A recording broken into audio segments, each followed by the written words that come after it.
Dell data breach, Slack and AI, and Microsoft antitrust. It's news to me.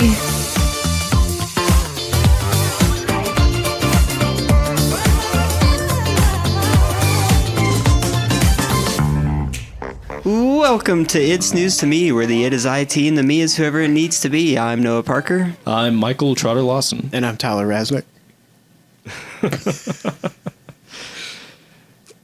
And we make podcasts. That's what we do. For a living.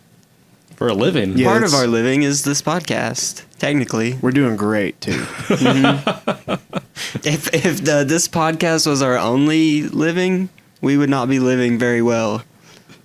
No, it is. We have to tell the viewers this, the listeners. Oh, so yeah. pass it along. Tell your friends how successful this podcast is. How successful it needs to be in order for us to survive.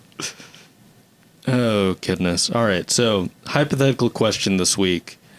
It's another classic one, but we haven't done it yet, so it bears asking. You get 3 wishes. This is the genie one. Yeah, classic. 3 wishes. Can't wish for any more wishes. What are you wishing? Can you wish to become a genie? I mean, I guess if you want to do the whole, end of Aladdin thing. I do. I want to be a djinn. Those are so cool. All right, so Tyler's Jafar. He's pretty close to me right now. Story trapped. Jafar was kind of cool, though. I mean, he is, good Disney villain for sure. Slender, had the cool, chin beard thing going on. Disney has not had a good villain in a long time. No. Which is a real shame. No, so Logan and I watched that newer movie, Wish. Yeah. And the villain, you can tell right off the bat who the villain's going to be, but they're trying to, it's a kid's movie, so it's a swerve for kids. But the guy's very nice and cool at the beginning, and then you find out behind the scenes he's actually, kind of... But he was, almost, overtly, cartoonishly evil. Yeah. Not in a cool Jafar way, either. Man. Or Ursula. See, it's I don't know. It feels like for whatever reason, Disney is just afraid to make full-on just villains these days, Yeah. Maybe they just don't feel like it's as compelling to some people. Because, I don't know, I feel like Disney's whole thing recently with a lot of their movies has been, relatability. Who was the villain in Frozen?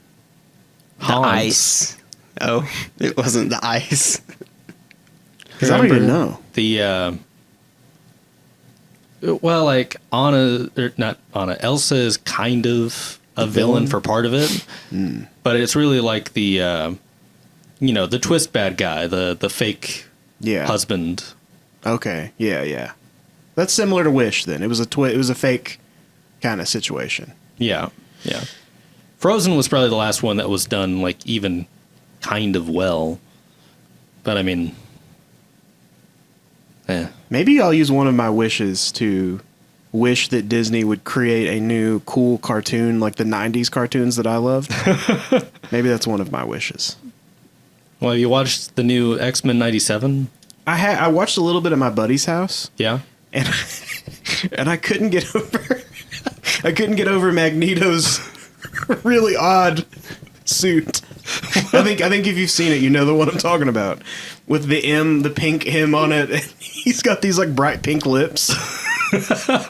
It's just, if you watch the very last episode of X-Men from 1998, yeah, he's in his full-on classic Magneto uniform, and then when it picks up, he's in this new weird Magneto uniform. So it took me out of it. It was in the comics, though. It was legitimately from a comic book. No, I'm sure it was, but yeah, I haven't seen it yet. He said it's very good, though. If you enjoyed the old school show, which I did. I grew up watching it, so.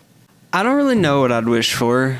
I think honestly, because, I think the trickiest thing with these wishes is that they're usually, genies are, notoriously, tricky type, almost like nefarious. Yeah, you gotta beings. choose your words carefully. Maliciously compliant. Yeah, exactly.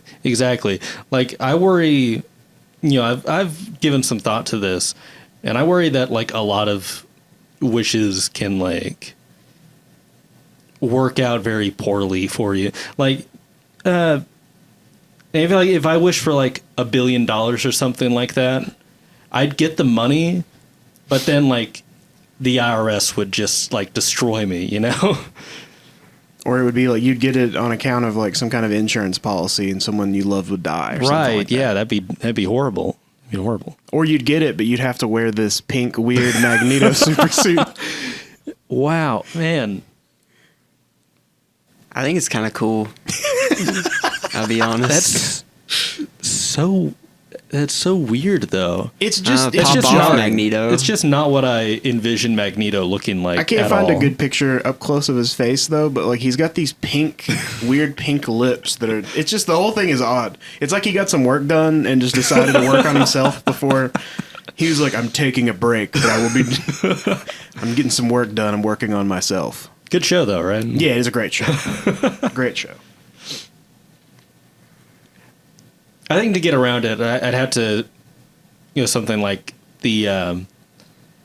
like my next lottery ticket is the winning ticket, wish for something like that. Something that could like plausibly happen. I think I would wish to be in the movie Aladdin. Really? Yeah. I would want to be. Actually, I would wish to be Robin Williams' genie in Aladdin.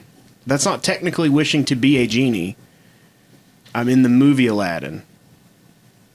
I'm just playing the part of Robin Williams. I just feel like, isn't that going to be like some weird like purgatory type existence or like? Yeah, but like he was having so much fun. If you go back and watch that movie, Robin Williams was having so much fun with it. Yeah, but you're not Robin Williams. I can be.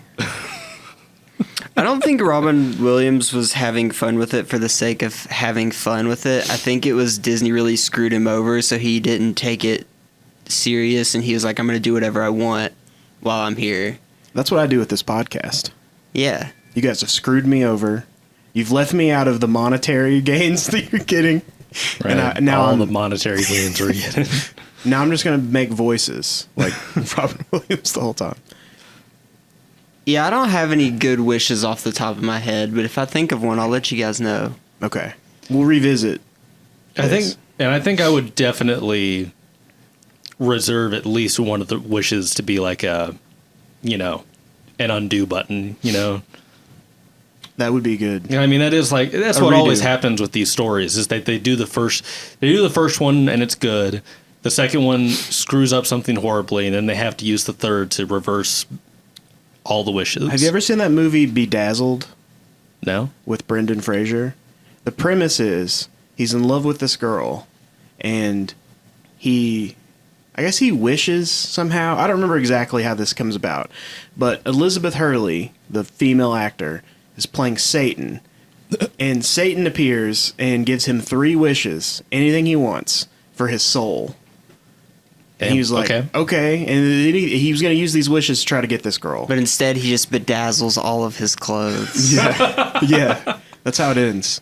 But each time he finds out she likes sensitive guys, so he's like, I just wish that I was the most sensitive guy, and that me and her would be together, and I'm sensitive. And they show this scenario where they're on the beach, and he's literally crying at everything, and she's into it for like the first couple minutes, and then it's just overbearing. And then literally this guy walks by on the beach and like kicks dirt on her or kicks sand on her and is like, you want to come with me? And she's like, yeah, I think I do. So like that didn't work. And he's like, all right, well, I wish that I was a basketball player, because she likes athletic guys. Sure. So I guess he's the best basketball player. She's a sports reporter now in this world, and she's interviewing him, and he's unclothed. And apparently he's the greatest basketball player, but he just might have some other deficiencies elsewhere. And so there's always this malicious compliance with the devil. And then, I don't know, the ending was it might have been just he was bedazzled. Like she just bedazzled his body. But he didn't use a wish to undo everything and just be himself. And I think it all worked out in the end. Of course, yeah. That's the way it always... Well, until he presumably lost his soul and I think that God comes down and it's this black guy and they're playing chess and somehow he gets his soul back. Huh. Like he negotiates. I don't know. He wins chess against God. It's one of those VHSs you had to have rented at Blockbuster in 2002 to really get that. But Man, I missed that experience. it was great. It was honestly the best. Did you ever rent anything from Blockbuster? I just meant that specific movie. Oh, okay. I've rented many things from Blockbuster. Wish number 3 is actually for Blockbuster to be a thing again. I'd make that one of my wishes. Have you seen the Airbnb icons that you can rent? No. So, like, one of them is the Institute. Like, you can stay at the Institute for, like, $95 a night. The Institute. What is the Institute? From X-Men. You're fine, Mike. You can walk through. So you can Oh. actually stay in it. Wow. They've recreated it painstakingly. One of the other ones is, like, the very last Blockbuster in existence. You can, like, spend the night at it for undisclosed amount of money. And inside of it's like a living room that has been recreated to be like a late 1990s like entertainment center and couch, and you can, I guess, rent movies and hang But out. Isn't there a Blockbuster still open in like Alaska? I think it's whatever the last one is. It's literally they've rented it out as an Airbnb I think it's now. like Oregon or something. I think it's this one. Or And the Up House from Disney's Missouri. Up, you can stay in it. I've heard about They've that one. recreated Yeah. it. It's I pretty want to cool. stay on one of those traffic cones from Cars. That actually would be kind of sick. That'd probably be one of my wishes. Just to man. like have that as like a beach house or something. The Cozy Cone. Oh man, cozy cones. The Cozy Cone Coastal Cottage. This episode of It's News to Me is brought to you by Burk IT. What's Burk IT? Burk IT is an IT managed services provider that wants to build mutually beneficial partnerships with our clients. Wow. Unlike the one-sided relationships that you get from your previous IT provider. Exactly. Unlike many of our competitors, Burk isn't looking for customers to bill when things go wrong. We have built our company so that we succeed when our clients succeed. You know, that's a pretty good business model if you ask me. I think so. For businesses in East Tennessee, Southwest Virginia, or the surrounding area, we provide security-centric IT solutions with our highly qualified team of engineers. Just not Germany. Right. Correct. Building trusting relationships while providing practical, secure IT results. That's the Burk IT way. So, Dell has had a bit of a... Oops, all berries moment. That's one way to put it. They had a data breach, but I think we should preface this by saying that it's not the most severe data breach. It's not super useful data either. Well, it's not as bad as it could have been. Right. Yeah. Yeah. So the data that is or was on sale on the black market was stuff like, name of the business, addresses, Service tags for the devices. yeah, like all the details regarding the items that they purchased. The Dell hardware. Yeah. Which, the names, these are almost exclusively like business accounts. So the names and addresses are things that were pretty much already public knowledge. Like we have our, address published on our website, like, most businesses. I think the bigger thing at issue here was the fact that all the order information made it very easy for, like malicious actors to do very detailed, Phishing. like spear phishing attacks. They could hit you they could call you and, bring up things that sounded very official, like your order Renewals. number and well, a bunch of things like that. Yeah, I mean, that's the scariest thing is just that you get a call. I mean, most of our clients work directly with us on this kind of stuff, so they have come to know, people from our office. They expect to hear us, but larger clients that may deal with Dell directly, you're dealing with a different person probably every time. So if someone calls you and says, hey, you've got a renewal coming up for your SAN, and they've got the serial number, and you're able to actually look at it and it matches, yeah, you may send them or wire them a check for $80,000 or something like that. So Right. Yeah, that's Right. probably the worst case scenario for something out of this is just a spear phishing attack that, open this invoice for this, you look at it, then you open the invoice, and then bam, the payload's been executed. Those are sort of the worst case scenarios for that. Right. So I think the biggest thing to take away from this is really just be incredibly careful with anything appearing to come from Dell, especially phone calls, because emails should be relatively easy to spot when it's something like yada yada yada at like Dell real support. You can usually see things wrong with phishing emails, but I guess the biggest thing is be incredibly wary, and if you feel at all, not even if you feel at all suspicious, if you receive anything unprompted from Dell, probably best to just call Dell yourself and make sure that it's actually legit. Yeah, just hang up, look up the number, and call them back. If it's real, they'll be able to help you. If it's not, then you'll know. Right. Honestly, that goes for just about anything. Be incredibly suspicious of unsolicited calls you receive from anyone.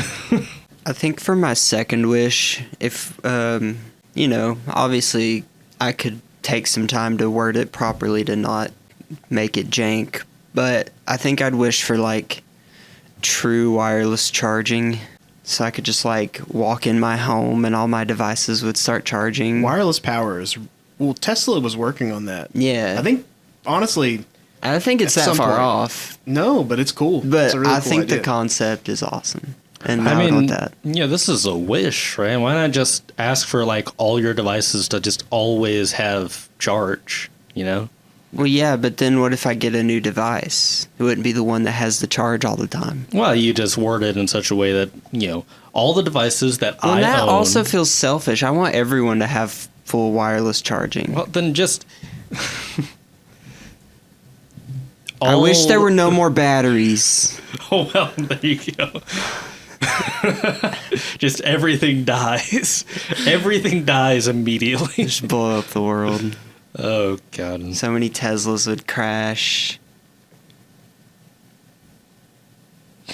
That's it. That's the worst part. I think that's the best part, actually. Oh, man. Not the Cybertruck, though. It's indestructible. Oh, God. I passed one the other I day. came home yesterday, and my grandma was like, I saw a crazy truck today. And I was like, what are you talking about? She's like, one of those crazy trucks. And I'm Crazy like, truck would be a better name. what crazy trucks? And she's like, they're trucks, and they're flat. And I was like, what? I probably spent a good 10 minutes standing there playing charades with words, trying to figure out what she was talking about. And then she was like, one of those electric ones. And I was like, oh, like a Cybertruck? She's like, yeah, a Cybertruck. I saw a Cybertruck today. And I was like, cool. I like also Crazy saw Truck one. better. Yeah, one of those crazy trucks. Those are crazy trucks, though. Let's be they're so incredibly unpractical And ugly. And bad. They're just the worst. I don't get it. I don't get the appeal. I wouldn't even buy a stainless steel dishwasher, dog. I'm not going to buy a stainless steel truck. Which it will get stained. Yeah. Looking at it. Apparently some of already have rust problems. Yeah, they just. Like some guy washed his and it turned to rust, and I'm like, man, that blows. Well, they also brick themselves if you don't put them in car wash mode before you put them in a Car wash mode? Yes, you have to put it in a car wash mode before you wash your car, or it fries the electronics. Jeez. Yeah, and you got to get that thing put in your pedals so you don't drive too fast. With the stuck accelerator. Right, because the accelerator Yeah. was stuck on the initial model. And, yeah. Yeah, I don't know about all that. Maybe one day. I just want a new Tacoma. Toyota, if you're listening, send me a new Tacoma. I love the new Tacomas, and I love the new Land Cruisers, too. Yeah, I like Land Cruisers. They're very cool. I'd take a 4Runner. It doesn't even have to be new. I'd take a used one. Anyways, back to the podcast. So, Slack was really embroiled in the midst of a not so significant controversy. But I do think it's worth talking about it because of what it involves. Basically, Slack didn't really do anything. It was just someone noticed a line that was in their like terms of service that basically said that Slack was allowed to use all customer data, including like the contents of messages and profile information and all such things, that they could use that data to train AI. And it was worded in such a way that it was kind of ambiguous as to what kind of AI they could actually use, or what AI they were training with this data, and if they were like selling it to a company like OpenAI or Microsoft or Google to like train their AI programs. But really, it was just they were using that data to train their own AI / machine learning to like improve Slack's own AI functionality. Which, I mean, Reddit, I'm pretty sure they at least announced something there, a partnership with OpenAI, where like pretty much all of Reddit will be used to train or help train, ChatGPT or whatever. Yeah, I feel like we talked about that before. Yeah. So this isn't like something that's unheard of, and I personally don't really have a problem with it, as long as... I mean, it's probably not too much different than like the whole predictive text thing on your phone. Yeah. I mean, I think it's more of a matter of knowing if they're going to sell it and where it's going to go. Yeah, and where it's Right. stored, Yeah. too, because who has access to it? Where is it stored? I do think it's interesting to me that this caused as much controversy as it did, considering that, OpenAI and Google and other AI companies, I'm sure, are like making these deals with like Reddit, to your point, to sell customer data and messaging data and things like that. But I mean, where do you think they got the data before? Yeah. Like, they were just taking it. Now we're just, hearing about public deals, whereas before... They were just private deals. They weren't even private deals. They weren't deals. There weren't even deals. They just took them. The data was out there, and they just scraped it. Yoinked. Like, that's why OpenAI is getting sued by, like every publishing company in existence, because, they've just shattered all forms of like copyright law and Scarlett Johansson now too. Yes, and Scarlett Johansson. Have you heard some of the stuff about Google's like AI overview thing that they've been doing? There's like this one thing I saw yesterday where it was telling people to like put glue on pizza and eat rocks. And like apparently it's just, there was one, it was like someone asking which presidents graduated from a certain university, and one of them was like Andrew Jackson in 2015. It's like, no, I'm pretty sure he didn't graduate there in 2015, if at all.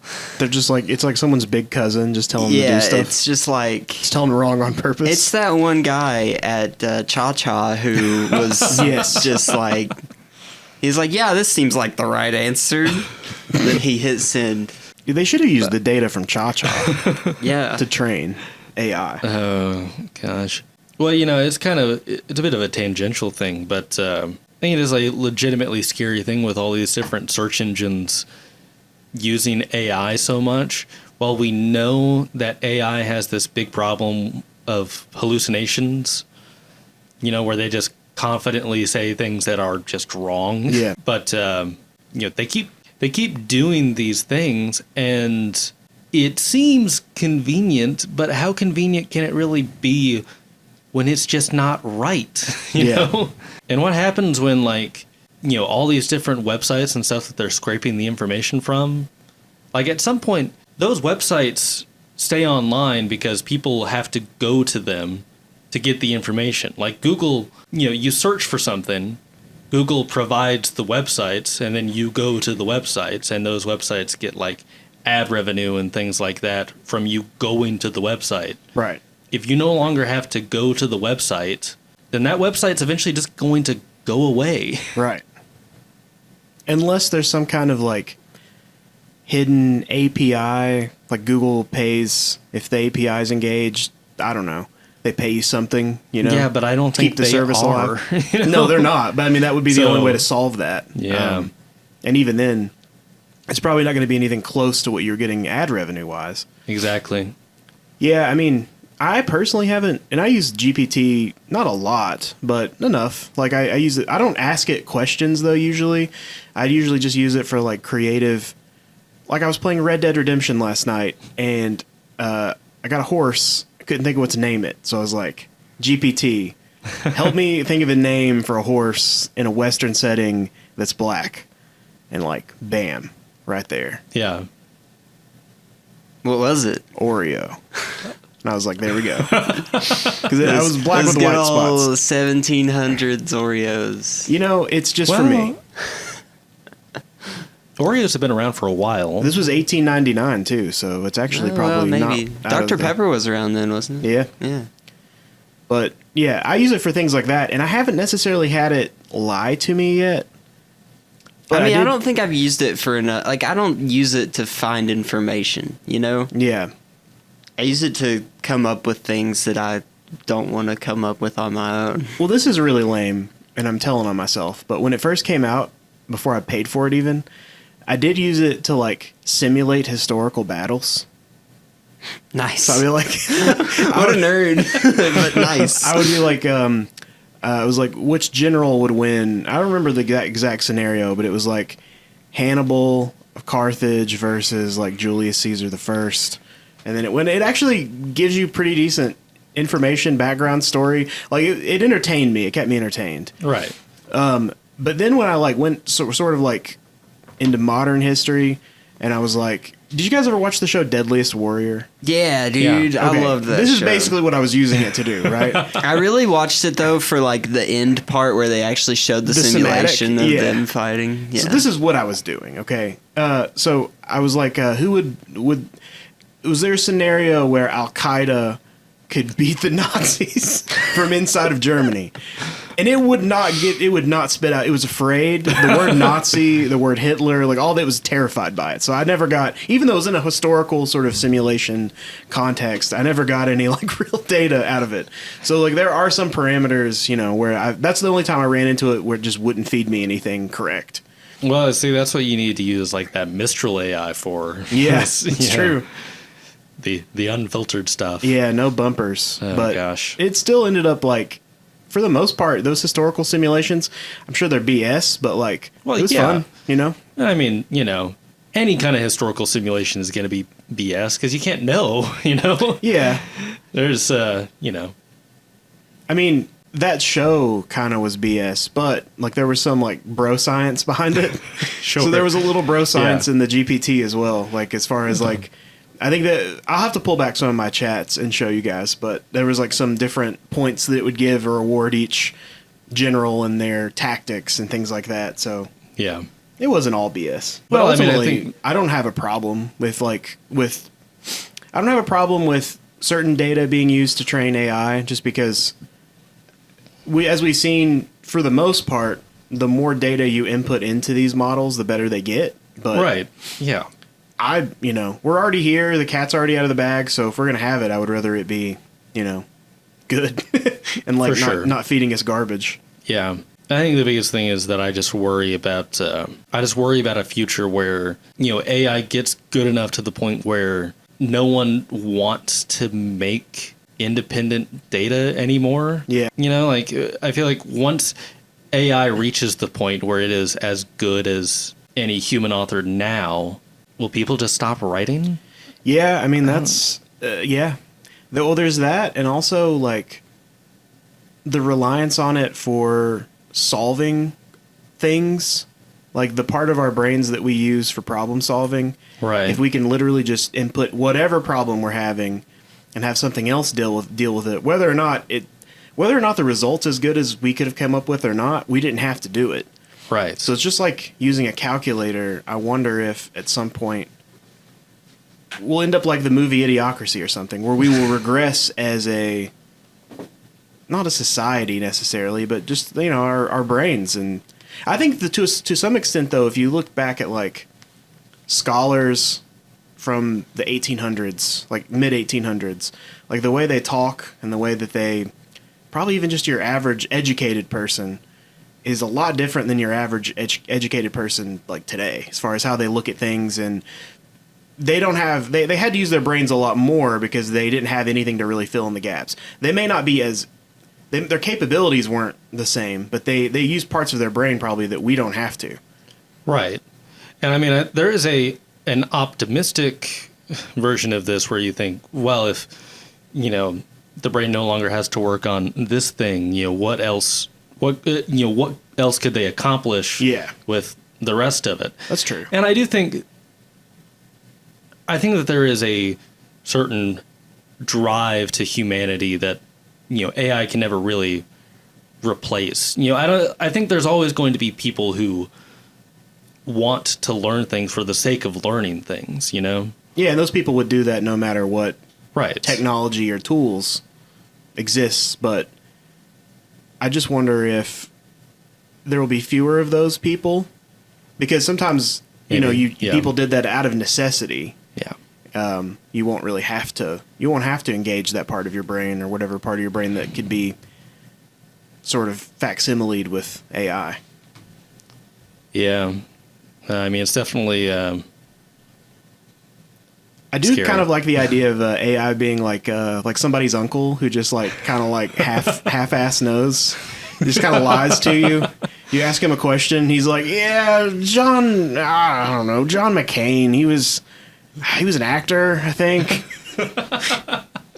Everybody has that one uncle that you when you're a kid, you're like, "Oh, okay, I believe this guy," but he's just like full of crap.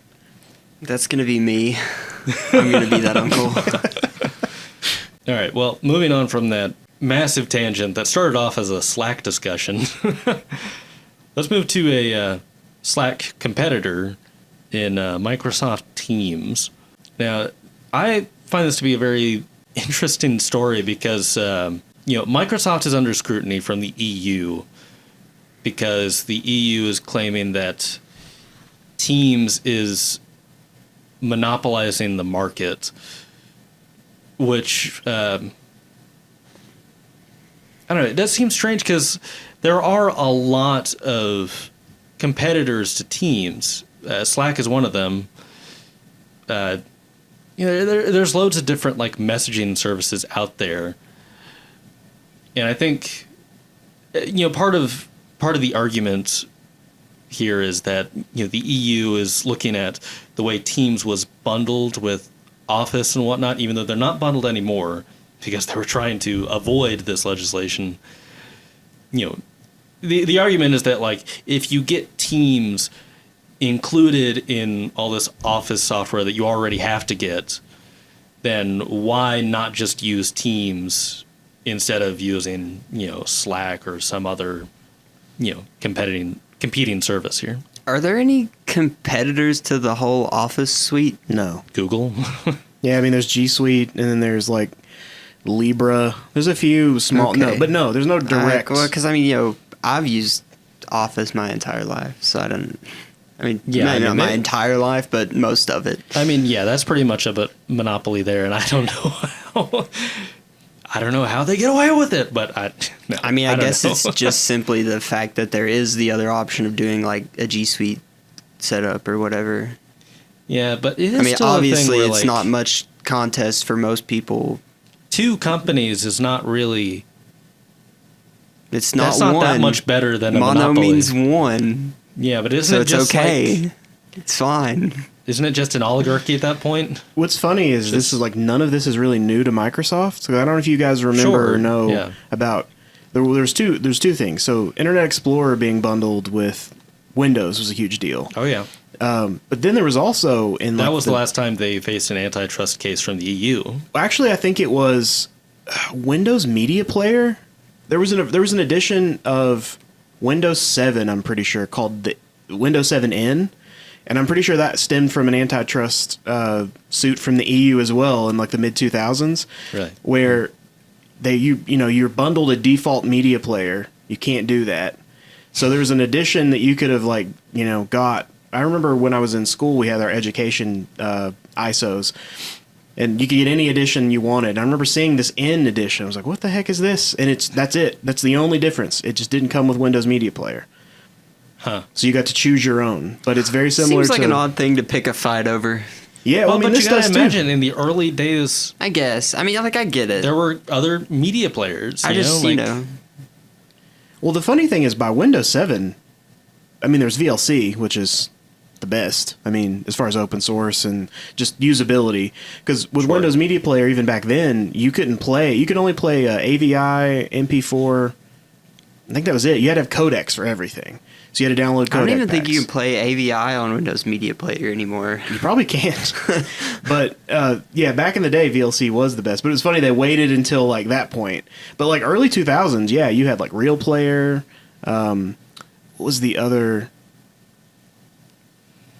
There's QuickTime, Real Player. QuickTime, I think, was the Apple Yeah. equivalent. But you did have, like, other options to just the standard media player. I just like I the guess that's the movies other- and TV app on the Windows computers. It's the best video player. Yeah, it Yeah. is good. I guess that's the other competitor, though, is Apple.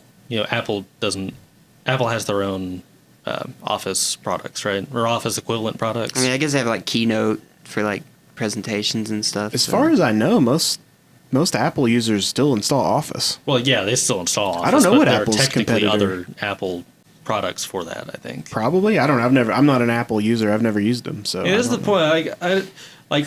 I can see where the EU is coming from with Teams, but at the same time, like, it just feels like a weird hill to die on.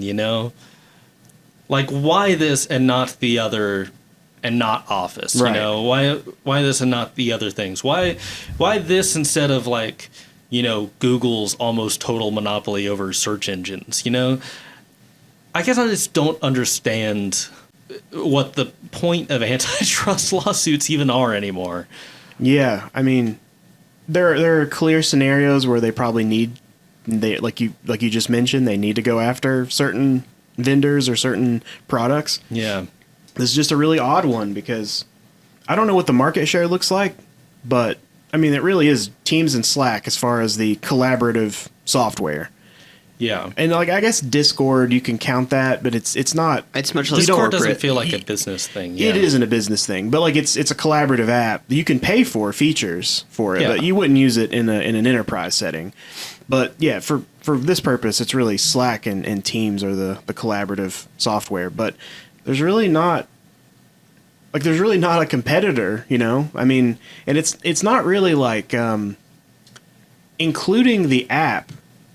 I don't think you got the app, but you still had to pay for the licensing. You still needed Teams licensing. So I guess their argument is that if you see the app, you'll subscribe. Well, but when Teams first came out, wasn't it like by default bundled in with other Office? With Office 365. Right. But like if you just bought the Office suite, like if you just went and bought like Pro Plus, not the non-subscription version, it was included in that too, but you just couldn't use it. But yeah, if you have Office 365 like an active subscription, it was included. Right. Yeah. And now basically all they've done, and they've made my life a whole lot more complicated when I'm quoting this stuff, but Sure. They've basically subsidized the cost of Teams, removed it. There's a version of Office without it that's cheaper. There's the same version of Office that we've been selling that you could have bought for the same price with it. So Right. they've just made it slightly cheaper if you don't need Teams, Right. Yeah. which is fine. I mean, they were both fine. I thought both scenarios were fine, but yeah. I mean, I see, not giving people a choice, but if it's going to cost the same no matter what, I don't know. I don't know. I don't know either.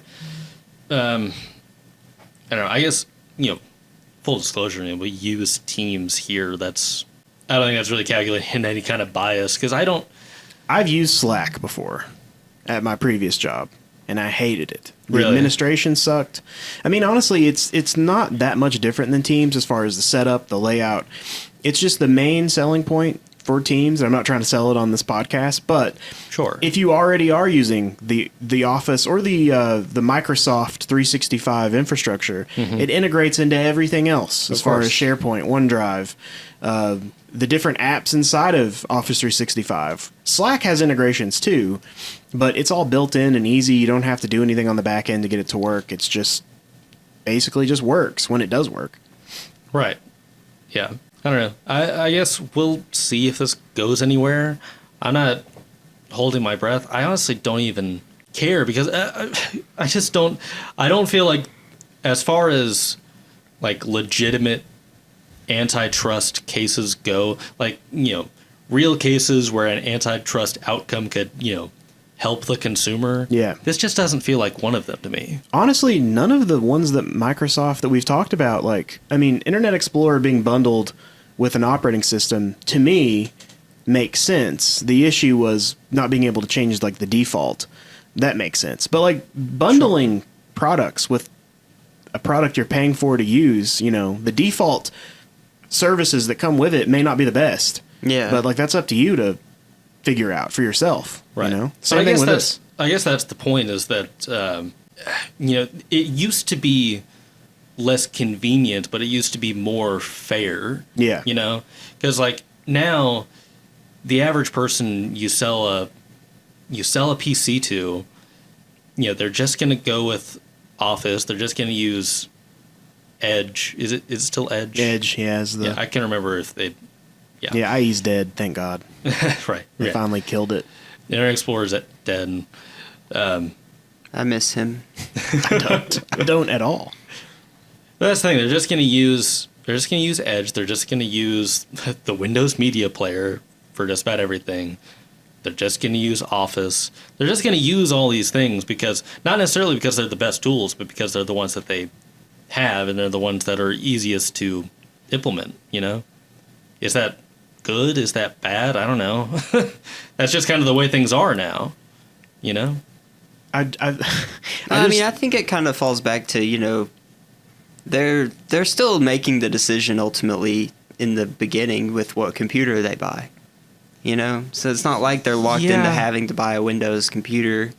But sure. I'm just saying.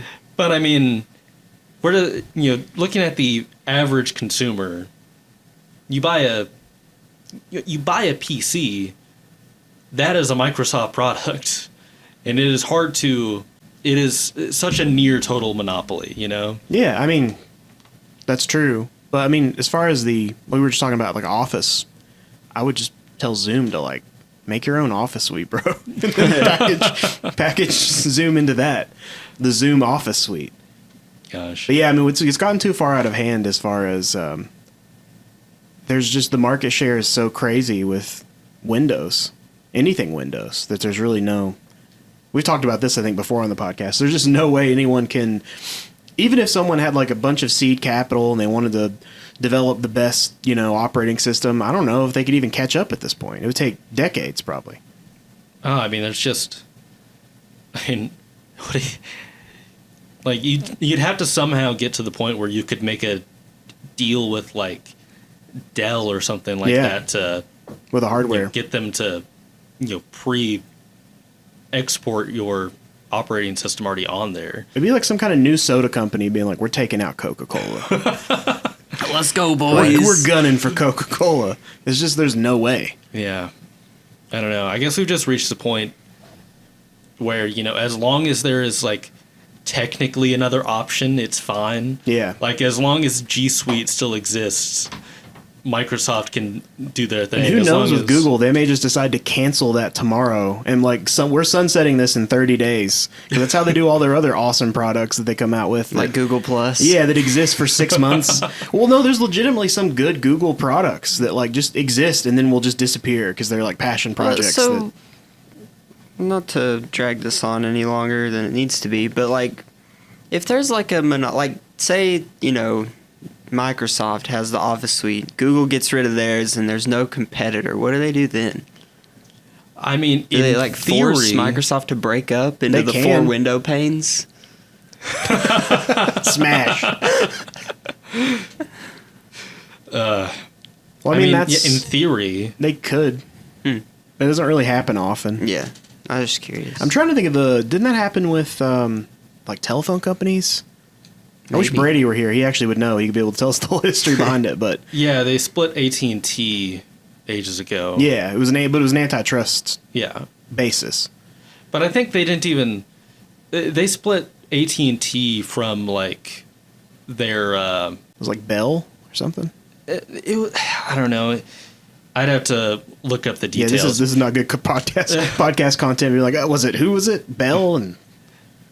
Well, it was Verizon. like the old AT&T also like laid the telephone wires or something like that. You know, like they had a complete stranglehold on the entire telephone market. Right. You know, but I don't know. That was probably the last major quote unquote successful antitrust case. But I don't know. Like Google is facing scrutiny from like U.S. courts over like the search engine stuff, and I'm sure Microsoft probably has other antitrust cases that have been in the wings for I'm sure. decades now.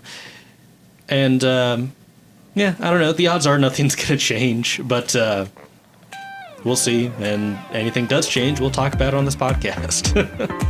Sweet. Well, I think for my third wish, I'd wish that this episode was over.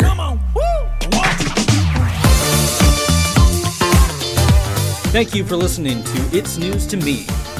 If you enjoyed this content and would like to see or hear more like it, check out our YouTube channel at youtube.com/@BurkIT or go to our website at burkitc.com.